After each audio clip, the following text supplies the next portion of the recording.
Shalom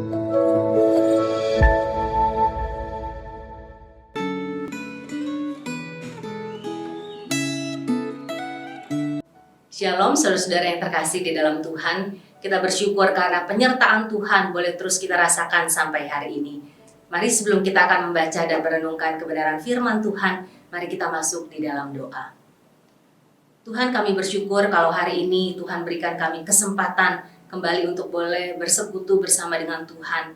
Kami rindu Tuhan, sebentar kami akan membaca, merenungkan, bahkan merefleksikan kebenaran firman Tuhan. Tuhan, siapkan hati kami sehingga kami boleh siap mendengar pemberitaan firman yang akan kami baca dan renungkan hari ini. Terima kasih ya Tuhan, hanya di dalam nama Tuhan Yesus kami telah berdoa. Amin. Hari ini kita akan membaca bagian firman Tuhan yang terambil dari Yohanes 7 ayat pertama sampai 24. Saudara-saudara diharapkan dapat membaca bagian ini secara keseluruhan, namun saya hanya akan membaca ayatnya yang pertama sampai ayatnya ke-6. Demikian bunyi firman Tuhan.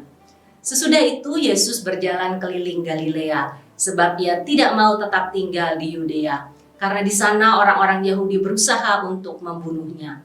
Ketika itu sudah dekat hari raya orang Yahudi, yaitu hari raya Pondok Daun.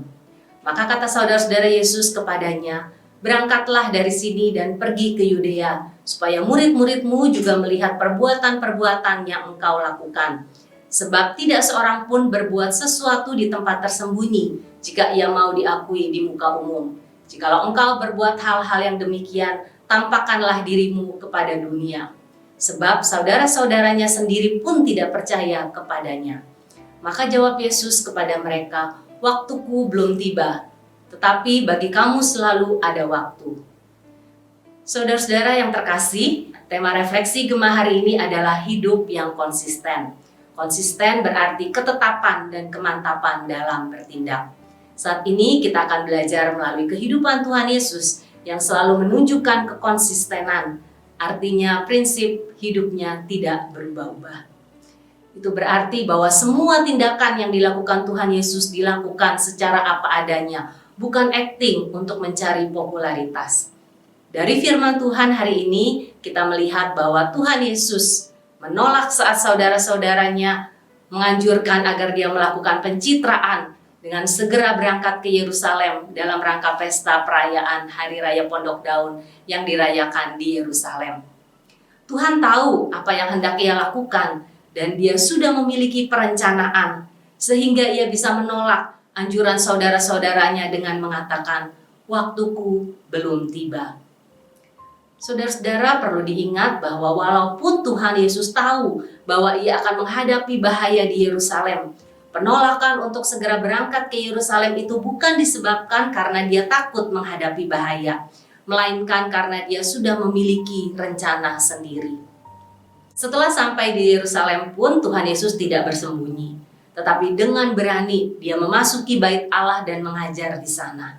Bahkan secara terus terang Tuhan Yesus membongkar kenyataan bahwa orang-orang Yahudi memang ingin membunuh dia karena masalah penyembuhan di hari Sabat. Akan tetapi mungkin saat itu Tuhan Yesus terlihat sangat berwibawa sehingga mereka menyangkal tidak berani berterus terang.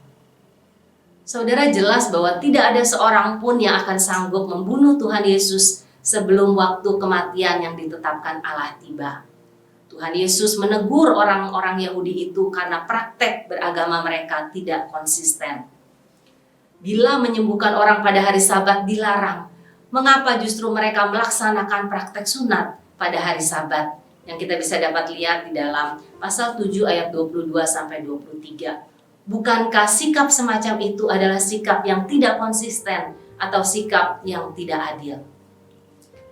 Saudara-saudara, sikap Tuhan Yesus yang tetap konsisten selama menjalani hidup di dunia ini menjadi teladan buat setiap kita anak-anaknya. Walaupun keselamatannya terancam, tetapi Tuhan Yesus tetap memilih untuk menyatakan kebenaran dengan cara yang benar. Sungguh teladan yang luar biasa. Sikap yang konsisten membuat kita berani menolak setiap tawaran yang tidak sesuai dengan prinsip hidup kita sebagai anak-anak Tuhan. Bukanlah hal yang mudah untuk tetap hidup konsisten, menyatakan kebenaran di tengah lingkungan yang belum mengenal Tuhan. Ada begitu banyak tantangan yang mungkin harus kita hadapi ketika kita menyatakan diri sebagai anak Tuhan. Dan kita harus mempertahankan konsistensi hidup kita sebagai pengikutnya.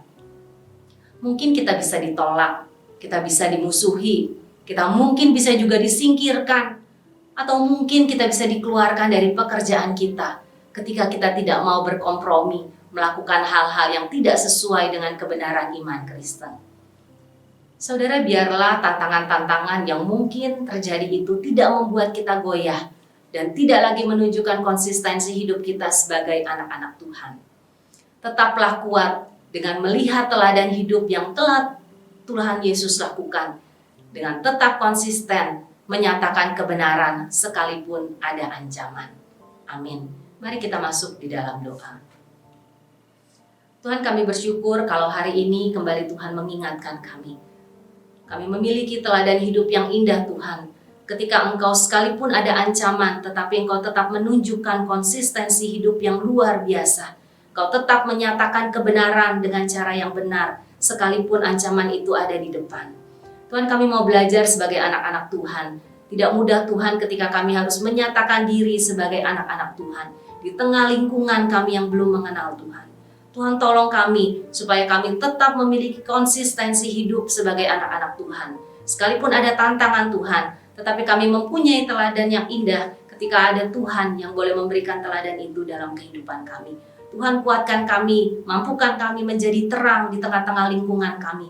Dimanapun kami berada Tuhan, biarlah kami tidak hanya berkata-kata, tetapi tindakan kami juga boleh lakukan sesuai dengan kebenaran firman Tuhan.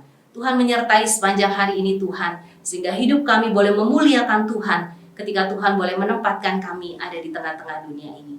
Terima kasih ya Tuhan, hanya di dalam nama Tuhan Yesus kami telah berdoa. Amin.